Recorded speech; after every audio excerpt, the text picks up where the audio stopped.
Praise the lord. దేవుని పరిశుద్ధ నామానికి మహిమ కలుగునుగాక. ప్రియులారా, ఈ కడవరి దినాలలో ఎందుకు అనేక మంది యవనస్తులు పాపములో పడిపోవచ్చున్నారు? అత్యధికముగా ప్రేరేపించున్నట్టి లేక ప్రోత్సాహపరచున్నట్టి పాపము ఎలాగూ ఉండుననగా, పలానా విషయము చదువుట ద్వారా గాని, వినుట ద్వారా గాని, చూచుట ద్వారా గాని, చేయుట ద్వారా గాని ఒకని శరీరమును వెంటనే తృప్తిపరచును గాని, పాపము చేసిన వెంటనే అది నీ ప్రాణమును వేధించును.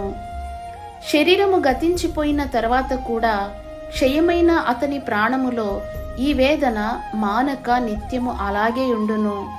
అయినను యవనులు తమ ప్రాణములకు లభించే నిత్యమైన తృప్తిని, సంతోషమును ఎంచుకొనుటకు బదులుగా క్షణమాత్రముండే పాపభోగముల చేత తమ శరీరములను తాత్కాలికముగా కలిగేడి శారీరక తృప్తిని ఎంచుకొనుచున్నారు. ఎంతో దుఃఖకరమైన విషయం. హెబ్రీలకు రాసిన పత్రిక యొక్క లేఖకుడు దీనిని పాపము వలన కలుగు భ్రమ అని వ్రాసెను. హెబ్రీ 3:13. తాత్కాలికముగా కలిగేడి శారీరక తృప్తిని ఎంచుకొని ఆత్మలో నిత్యమైన వేదనను తమంతట తామే మనపూర్వకముగా స్వీకరించుచున్నారు. ఇందును బట్టి అనేక మంది పాపములో పడిపోవచ్చున్నారు.